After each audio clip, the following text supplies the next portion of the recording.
Leg gall births disease is an orthopedic childhood disease condition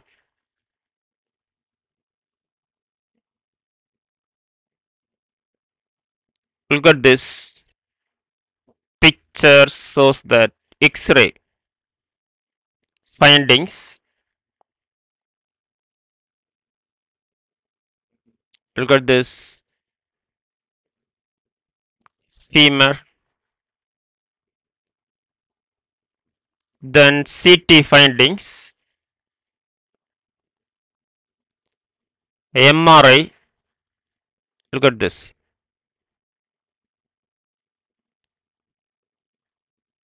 Then picture shows that healthy femur and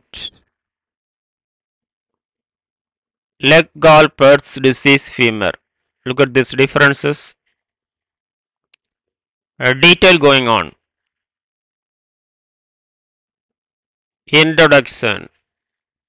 Leg gall births disease is a rare childhood condition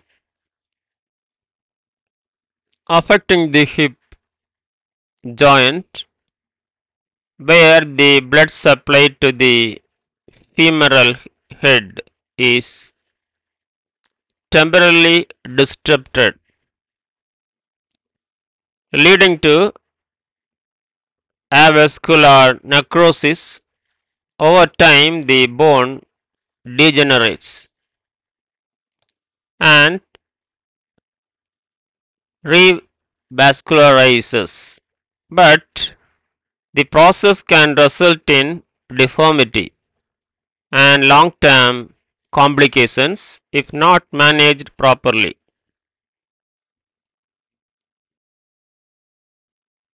Definition. Leg gall births disease is defined as an idiopathic self-limiting condition characterized by avascular necrosis of the femoral head in children, resulting in fragmentation, reossification, and remodeling of the hip joint. Etymology. Leg, Arthur Leg, USA. CALVE, Jacques CALVE, France. Births, George Births, Germany, were the three physicians who independently described the disease in 1910.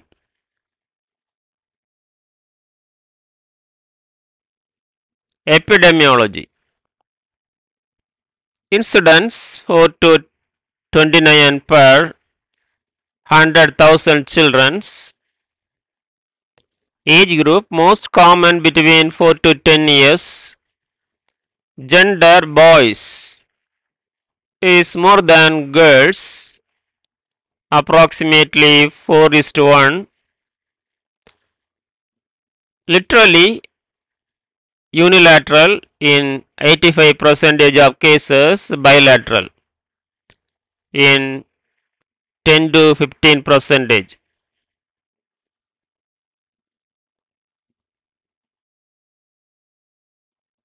Types. 1. Catral classification. Extent of femoral head involvement. 2. Herring lateral pillar classification based on preservation of lateral pillar height. 3. Salter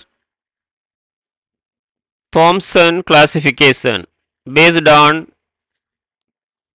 subchondral fracture visibility. Causes. The exact cause is unknown, idiopathic, but believed to involve 1. Interruption of blood supply to femoral head. 2. Coagulation abnormalities. 3. Mechanical stress and trauma. Risk factors. 1. Male sex. 2. Family history of LCPD. 3. Low socioeconomic status. 4. Second-hand smoke exposure. 5. Small stature, low birth weight. 6. Delayed bone age.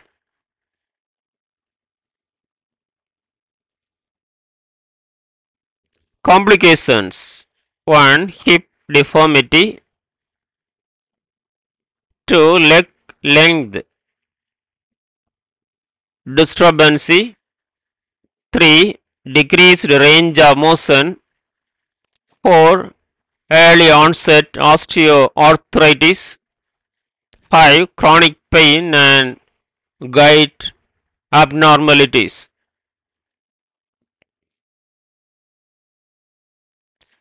Pathophysiology. Step-by-step pathophysiology of leg, calve, PERTHES disease, LCPD. 1. Interruption of blood supply. The blood vessels supplying the femoral head, especially lateral epiphyseal vessels, are obstructed. This leads to ischemia, lack of oxygen and nutrients. 2. Avascular necrosis phase, initial stage. Osteocytes and bone marrow cells die due to insufficient blood flow. Cartilage covering the femoral head remains viable. It gets nutrient from synovial fluid. The femoral head becomes structurally weak.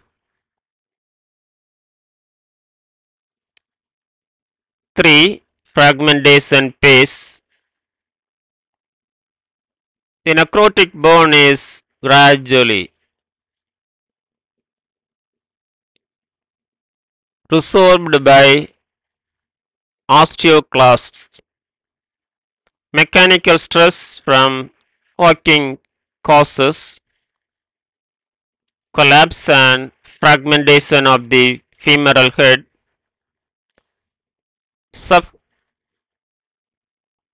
Subchondral fractures may appear. 4. Revascularization. Reparative phase. New blood vessels grow into the necrotic area. Osteoblasts begin laying down new bone. The femoral head tries to remodel, but shapes depends on weight bearing stress and stability inside the acetabulum.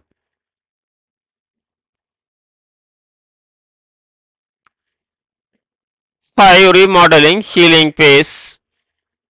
The necrotic bone is completely relapsed by new living bone.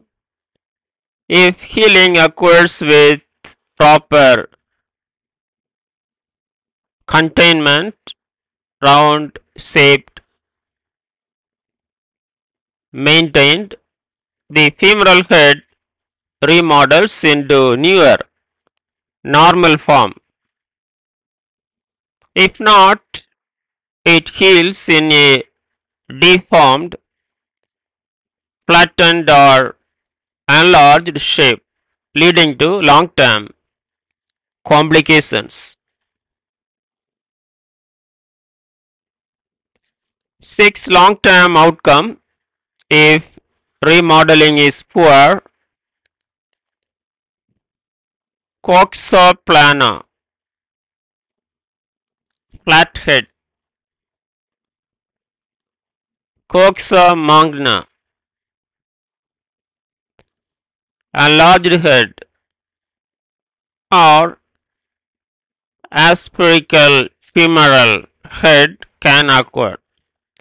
This increases the risk of early osteoarthritis, hip stiffness, and gait abnormalities in adulthood. The whole disease process usually takes 2 to 5 years from onset to resolution. Signs and symptoms. 1. Limb often painless at first. 2. Hip, thigh or knee pain.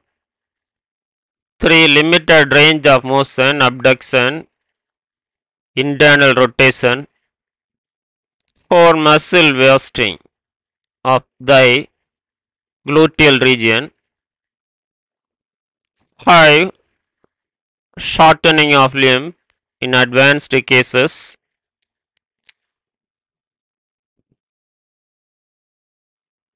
Medical diagnosis.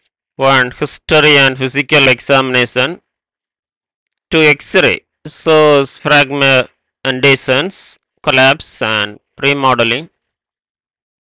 3. MRI CT scan, early detection of ischemia. 4. Bone scan, reduced uptake in avascular areas. Nursing diagnosis. 1. Impaired physical mobility. 2. Chronic pain. 3. Risk for injury related to limited hip function. 4. Activity intolerance. 5. Knowledge deficit. Family, child about disease and management.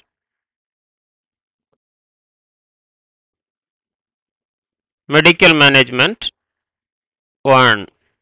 Observation in mild cases, less than 6 years, small lesion. 2. Medications, NSAIDs for pain and inflammation. 3. Traction or bed rest, rarely used now. 4. Orthotic devices, abduction braces, cost.